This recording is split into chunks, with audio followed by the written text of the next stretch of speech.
was there the day they walled off the district. A grand short of leaving, I got locked in with the misfits. They turned off the water and rationed us to biscuits. Brutalised lives brought into the internment camp via train lines. The middle class about to feel the hard times. Futurist, transhumanist, came to arrest all the distant and realist. Gave my hunger, heart made lightning and thunder. They thought nobody would notice. People dropping dead from airborne toxoplasmosis. Inner city dystopia, while the rich feed from a full cornucopia. They've got the life elixir, while the rest of us are stuck in this disease-filled mixer. The elite inside virtual reality, cyber sex depravity and zero gravity. Biotech alchemy, trying to raise the lab rat family. They've got the life extension technology, humans in a jar grown hydroponically, lighting the homes of the technocracy. You should have paid attention to the Nostradamus prophecy. Space colonisation, forced dehumanisation, body invasion, cars that run on magnetics, man fused with cybernetics, robot armies and food-driven eugenics. Terminator, GMC Germinator, the perpetrator trying to be the imitator of the creator. The Prime Minister's a traitor, they want to live forever, but they took away the things that keep mind and body together. Implanted replicants, disease, famine and pestilence, malevolence, spoken in levels of eloquence, trying to convince you that the way forward is artificial intelligence. I'm trying to escape the morphogenesis. We attempted exodus, but the walls were exitless. I run out into the greenery, I've only ever seen this in artificial scenery. We took back the land from the government and thievery, and now the survivors live eternally peacefully. This is Auschwitz 2030. This is from my second album, the Harry Houdini LP rather. You ready for this? Dominant Species Instrumental by Immortal Technique. Let's do this. Yeah, week 5, welcome, technology special. What is technology? Well, it's nothing new, is it really? You know, if we go back to the Stone Age or before that, the first monkeys using a bone to beat another one to death. Kind of Stanley Kubrick, 2001. That's where we go back, technology, and it goes all the way from there up until now. And you know, 2001, A Vision of the Future, was based on Arthur C. Clarke's novel in the 1960s, and it's open and allegorical in its philosophical interpretation. So it could have many different ideas of what you think it is. It's open to your interpretation. But what it does is it forces us to look at what it is to be human and the ways that we use technology. Alright? So, in 2001 Space Odyssey, you got to look at, is HAL 9000 more human than the humans?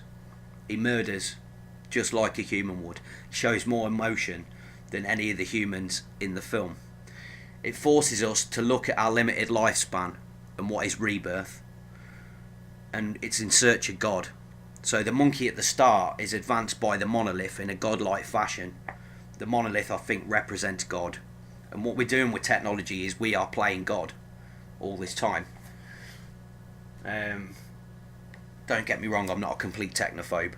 It's not what this episode's about.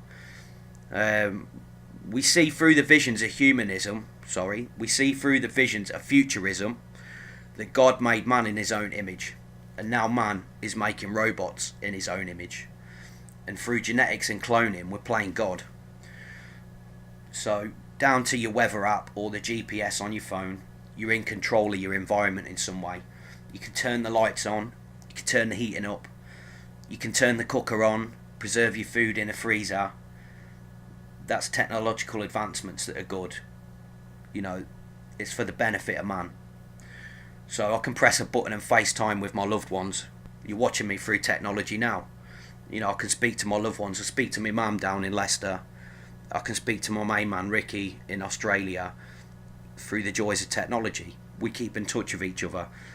I can track my training progress in great detail, minute by minute, my heart rate, you know, the split times and all that lot. I can photograph every detail of my life. I can capture my diary in every moment of my year, and I can look back nostalgically through it all. I can watch films cinema style at home, and I think we'll all agree that technology, since flint tools, the wheel and the plough, have made life easier and more comfortable. So like I say, I'm not a complete technophobe. I embrace parts of it while I turn my nose up at other parts of it. I think what this episode is about is kind of the worrying side of technology, transhumanism, futurism. You know, I'm really into my futuristic films and stuff like this, sci-fi movies. And some of it's quite scary. So while technology's pulling us together, it's also making us more lazy and isolated, more lonely, more cold and lacking in emotion. We're sort of becoming disconnected from each other, like I've said before in previous episodes, and the grip of control is squeezing us tighter. So that jackboot pressing down on the face that Orwell spoke about in his novel 1984 is pressing us harder, until now all you can see is the floor, because you're looking down instead of looking up, and you're looking in instead of looking out. And the future that writers dreamed of 100 years ago is now coming to fruition. So you notice me, I talk about Aldous Huxley quite a lot. What we desire will enslave us. And in the Aldous Huxley novel Brave New World, they have everything they need and all the technological advancements you could think of, and they're sort of living in a utopian society where a consumerist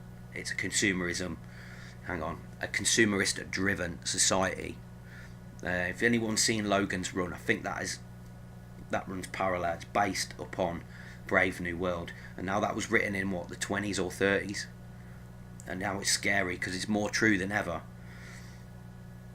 So we've always been a destructive species, but let's take mobile phones for example. The hundreds of minerals that go into making it, and it's destructive to the environment the way that it's mined, let alone to those who make it, who are enslaved like rats in a factory. People who are working 2-3 days round the clock without a proper break. Suicide nets that are put up on the side of the factories to stop people jumping out. What do you do with your old mobile phone? Do you just chuck it away? Do you recycle it? Do you keep it? Is it sitting there with its lithium battery just rotting away? Alright? And if you look at technology in the last 10,000 years, really it's only a microsecond in the chronology of the universe. But technology is speeding up so fast. The more that we get, the faster that technology is speeding up. You know, if you looked at the vision of the future from sci-fi programs, 30 years ago, they had video phones, tablets. Soon we'll have a transporter. I quite look forward to the day that I have a transporter, Star Trek style, and I can just beam myself to the other side of the world on holiday. Mind you, saying this, if I was going to get into transporting myself, I think I'd let everybody else test it first, just to let me feel a bit more comfortable and make sure that everyone else is coming out the other side properly, all in one piece, and that ain't giving you some sort of testicular cancer or something like that. But yeah, it's been tested recently. The Chinese managed to fire a couple of particles up into space from Earth, transporter style, so that's the start of it. If you look at flying or the radio, it's only around 100 years old. And now look at space flight. We've just recently landed a rocket after it's been used, and we've fired a car into the upper atmosphere with the intentions of sending it on its way to Mars. You know, technology is great in this way. On the radio is playing David Bowie, Space Oddity, with Don't Panic written on the dash, and a fake astronaut sitting in the seat with his arm out the window. But aliens are still laughing at us, wondering what the bloody hell we're doing and why we're burning fossil fuels trying to get up there. They're like, look at you stupid talking monkeys, you still ain't figured it out, have you? And no, you know, we can look at deep space, and we can take a photo. Hubble telescope. God, I'm all over the place tonight. I can't pronounce what I'm trying to say. Hubble telescope. It takes a photograph with 1 trillion stars in it, just from one angle. That's something beautiful for the benefit of mankind. But here's where the problem lies, I believe. Because it's no good trying to colonise other planets, really, is it? Because we're not looking after this one. And then who gets to decide who runs the other planets? You know, whose democracy, if you want to call it that, will decide and dictate who runs the other planets and the other colonies. And so, as humans, we're shitty by nature. You know, we'll take that with us to other planets. And we're in the 21st century, People are still sleeping in doorways. People are still selling arms to terrorists. Drones are still striking hospitals in Yemen and schools and mosques and killing innocent people. We're still letting people die who could be saved by some sort of stem cell treatment or whatever. We're still letting people live who want to die when they want euthanasia and they're suffering. And we're still letting crazy people murder and molest kids or shoot innocent MPs when the computer, their technology, shows that they are loopy and that they are a danger to society. So, there must be some sort of way of preventing that. If we really wanted to, we would. But this sort of thing's still going on. So how can we colonise space and other planets if we can't sort our shit out on this planet first? And while we're still burning fossil fuels instead of using renewable energies, this is a problem. And we're still wasteful. We ain't learned how to manage our waste. We're like an infection, like a parasite on this planet. We're destroying this planet, and evil people are running it. Greed is our enslaver, not just from me and you, but to the people at the top who are greedy. They're enslaving us. And the problem is, the values of the individual can't fight against the tyranny of the state. So it don't matter how good your values are, you cannot fight against the powers. Revolution is over. This ain't France, this ain't getting rid of the monarchy or whatever. You got no chance. The people who are at the top now will always be at the top. And so it don't matter how strong your values are and your ideas are using technology for good, because there's always someone, like in every aspect of life, who is going to corrupt it and use it in the wrong way. And the problem is, the people who run technology, they already know your innermost thoughts and desires, your deepest emotion, your taste in food, where you go, how you live, how healthy you are, your fears, your preference in partners, your sexual desires. But do you really need a microchip in your arm? No, because you've already got one in your pocket everywhere you go. Everything you do is on that bit of glass and mineral that you keep in your pocket. Alright? So, I don't know if anyone's seen the film Ex Machina. And that's what this is about. It's the CEO of a company who supposedly brings in his best coder to do a test on artificial intelligence, to do what's called the Turing test, to see if the artificial intelligence knows what it is. But what he's done is he's selected this young lad based upon his innermost thoughts and desires, his deepest emotions, his tastes, his health, his fears, his preference in partners, and his sexual desires. And anyway, if you've not seen Ex Machina, I really recommend it. It's a brilliant British movie by Andrew MacDonald, who was one of the co-producers of Trainspotting. Now, Snapchat. People ask me, oh, you got Snapchat? No, neither will I ever have Snapchat, because what it's trying to do, call me a conspiracy theorist if you want, I don't care. What Snapchat is trying to do is capture everyone's face for targeted advertising. Alright, so you'll be walking down the street one day and you walk past, or you walk towards an advertising board that will be blank. The camera will pick out your face and it will put up an advert based on your search preferences on Google. I mean, this is alright in some ways, but is it going to be used for the wrong sort of ways? We've got the most CCTV out of anywhere in the world, haven't we? Is it always a good thing to have everybody's face on database and fingerprints and everything else? Who knows? Video games like Call of Duty, I think what they're trying to do is militarise your mind into making you kill people without compassion, trying to send you on a kill streak and not care that you're doing it, and sort of desensitise you to what you're doing. And if we look at those two monkeys that are just being cloned, makes me think of that film The Island. Now, The Island with Ewan McGregor and Scarlett Johansson, it's where they've gotten rich people have cloned themselves just in case they get ill and they need some sort of organs or they need replacing. And it's a scary idea.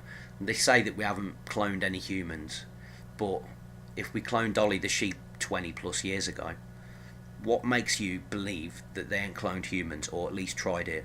And I love this theory that Eminem is now a clone because he's crap. His new stuff's crap and he don't look like he used to. And there's this theory that there's loads of celebrities out there who are being cloned. Be a good way of shutting him up, wouldn't it? Kill the real Eminem, put a fake clone in there, let the clone say what you want him to say. I think this stuff with cloning, it's like a step towards Blade Runner and the replicants. Now, the highest paid man at Google is called Ray Kurzweil, and he's a futurist. The things that Ray Kurzweil wrote about in the past have come true. So the things he wrote about in the 80s came out in the 90s. The things he wrote about in the 90s came out in the 2000s. The stuff that he's been writing about recently is going to come out in the next few years. Now, he's written a book where he wants rich people to put their brains into virtual reality so that they'll live forever, and that when their body dies off, they'll still kind of be alive. You could transplant your mind and your thoughts into a robot, into AI, or you just live in some sort of pleasure dome in virtual reality for the rest of your life inside a computer. And what's going to happen is they're going to force poor and working class people into mega cities. You'll live in a room that's about this size, all your possessions. Anybody who ain't got a job, they'll kill them off. I don't know how near this is in the future, but this is the plan. The Hunger Games, it's not that far from the truth. They're planning it. They're already planning it. Agenda 21, go and look it up. This is not a left or right wing conspiracy theory. This is fact. Get yourself on that bit of technology now and look up Agenda 21. I'm not kidding you. And it's about forced depopulation and the use of technology, and how they're going to get the rest of us that they're allowed to live and put us into mega cities while the rich have the rest of the land for themselves. Maybe I'll be dead by then, so I won't care. Do you really want to be trapped inside a virtual reality though? What if the software goes wrong? You know, what if you're in the first version of it and it's crap?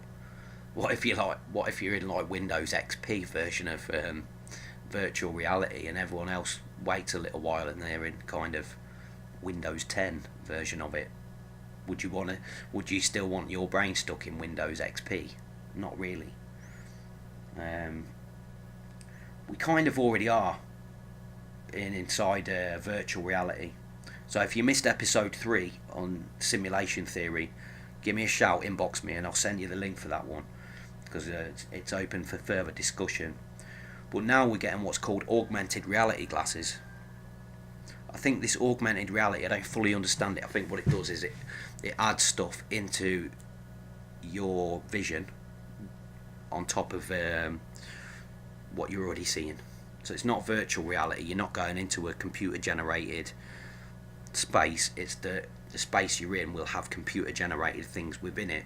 So I've seen a pair of glasses advertised recently on YouTube. An advert came up, and what it does is you'll be walking down the street and it'll see me, and it'll pop up with my name and my Facebook in this person's glasses.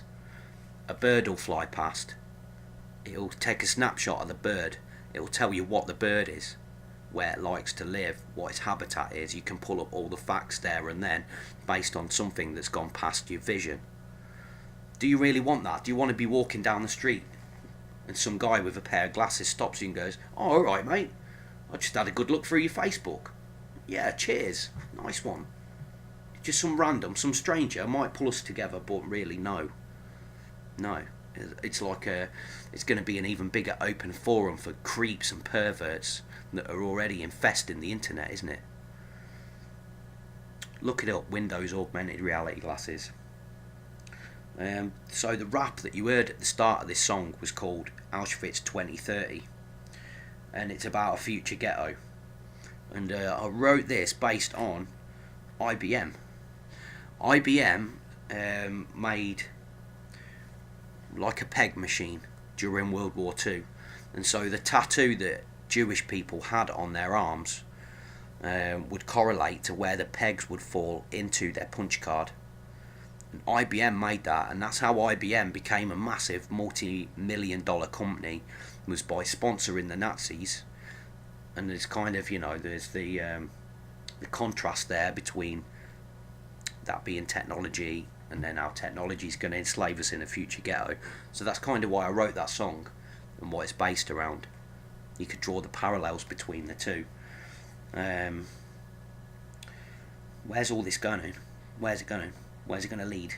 Is it going to lead to a better world? Well, like I said, if we use it the right way, if the right people get it, then it could lead to a better world. But like with anything else, it's like this. Guns are a form of technology, alright? Good people can own a gun without killing people, without killing innocent people. They can protect themselves if they need to from bad people. But at the same time, guns can be used in the wrong way. They can be put in the hands of crazy people. And this is like any other technology, it can be abused. Alright? Well, I'd recommend you watch Black Mirror, the series Black Mirror. Each one's a different episode on something different, in a different time, space or dimension. And some of them are a bit scary. No, they're not a bit scary, they're really scary. If you're smart enough to watch it and to figure out what it's commenting on anyway, then it probably scared the life out of you. Scared me, if I'm honest with you. So those of you that follow me regular, you'll know I'm a massive fan of Graham Hancock, the author. And Graham Hancock has written books, Magicians of the Gods, Fingerprints of the Gods, where he's done his research and he's gone and done archaeological digs. He's gone and done underwater archaeology, and he's found that there was an advanced civilization 12,000 years ago, before the great flood of Noah. And he's been vindicated recently. Obviously, the universities and the institutions and the museums are never going to fully say, yeah, Graham, you're right, there was an Atlantis, and there was something there before the water washed it all away. It's things that we can't build now. Look at the pyramids. We couldn't do it. We can't build pyramids like that. We still don't know how they did it. They found little models of airplanes and jets in Peru. These people could fly. There's evidence that the Egyptians have been in South America, been in Australia, been in Asia, been all over, sharing technology, etc. This is not to say that they're from outer space. Graham Hancock's never said that it's been done by aliens. He said it's been done by an advanced race of humans. Now, if you look at the tribes that exist on Earth now, they exist alongside us, which are an advanced race of people. And what would happen if a comet was to smash into the Earth now and destroy most of Western civilization with all its technology? The tribes would go on. They're in the business of surviving. That's what they do. An oral tradition might tell in 10,000 years from then about a great civilization that lived, that had this advanced technology, but they were so fixated on themselves and taking selfies and using technology the wrong way that they didn't use it to save them. They didn't use it for the betterment of humanity, and they didn't use it to stop breeding like rabbits and overpopulating the earth. Without computers, we're pretty much buggered, aren't we? We're stuck. And I think it's blocking our pineal gland. We did used to have telepathy. We used to be psychic. But now we're relying on a mobile phone to do it all for us. And I think all these negative frequencies in the atmosphere are stopping people from being psychic. They're stopping your brain from tuning through all them bandwidths that we've talked about in previous episodes. They're giving you more emotional debris, more clutter, and clogging up your brain with negative megahertz. So, it's been proven that certain electronics put out a negative megahertz. Certain kind of music puts out a negative megahertz. There's some megahertz within some musics and some Gregorian chants and things like this that make you feel the presence of God. The God hertz frequency, for example. I forget what the hertz range is. The Nazis were doing experiments with this in the 40s, where they would play certain kind of operatic music, and it would make you feel fear, and it would make you feel oppression. And their propaganda videos all had that frequency of music running throughout it to make you feel fear, and to make you feel like you were being dominated. And now your Wi-Fi is running on that negative megahertz that makes you feel fear, and makes you feel oppressed, and makes you feel enslaved. And I've said this before, when I worked on a ship and I was away from it all, I felt great. I felt amazing. While I was out there on the sea and I couldn't use technology, I felt amazing. And then I came back here and it starts all over again. Actually, I've had this theory recently, laugh at me if you will. I think my ship sank and I'm in purgatory. Either that or I went through some portal in the sea and I popped out into a world where nobody gives a shit about each other anymore. Where you're stepping over dead bodies in the street, kind of. You're stepping over tramps in restaurant doorways to go and enjoy your dinner, and you're sitting looking out the window watching somebody gouged off their face on spice in the doorway of a restaurant on one of the most beautiful, busiest streets in the country. So yeah, I do wonder if I passed through some interdimensional portal into a world where nobody gives a shit about each other anymore, and they're just too obsessed with their technology to turn around and notice what's going on around them. Maybe I need to go back to paradise and just smash my phone off the floor and not use it, and just go back to using like a phone box or something like that. I don't know. So this episode's going to be short. I'm going to cut this one short, I think. This subject annoys me. I don't like it.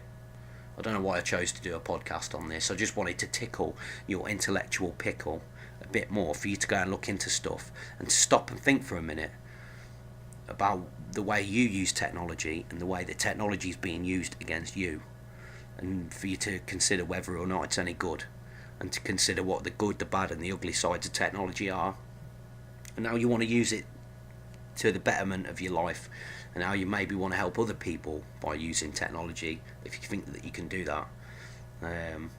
But for now I'm going to continue to watch all my sci-fi movies and get freaked out and worried and think, no, I don't want to live like this in this future dystopia, because there's always issues. Alright, so next week's show, I still ain't got planned anything for next week. I said I was going to do a hip-hop special. I don't know yet. Maybe I'll do a conspiracy special next week. If there's anything you want me to talk about on next week's show, or you got any ideas, inbox me. You know, I'm doing all the work here. Nobody's coming up with any suggestions. Tell me what you want to hear about. Or shall I just talk about how shit the weather is? Because we could talk about that in terms of technology as well. They've got a weather machine.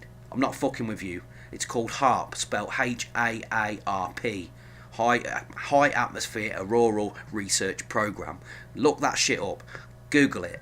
Look at Google Images. It's creating giant electrical storms and ring-shaped clouds and donut-shaped clouds above it. So if they ain't messing with the weather with that, then I don't know what they're doing, because it looks like a bloody weather machine to me. And now we've got serious weather storms coming over us. Again, is technology a good thing? What are they cloud seeding for? Alright. Sorry if this show's been a bit negative and I ain't really portrayed any humour. I hope you like the rap at the start. I ain't got any shout outs for you this week. Nobody deserved one, unfortunately. Just the usual people who I share love with all the time. The shout out goes to anybody who wants to tune in, and I'll say I love you very much. And in the next week, up until the next podcast, try not to stare at your phone too much. Try not to live in fear too much about what I've just told you. Just have a good think about your lives. And I'll say thank you very much for watching. It's been a pleasure.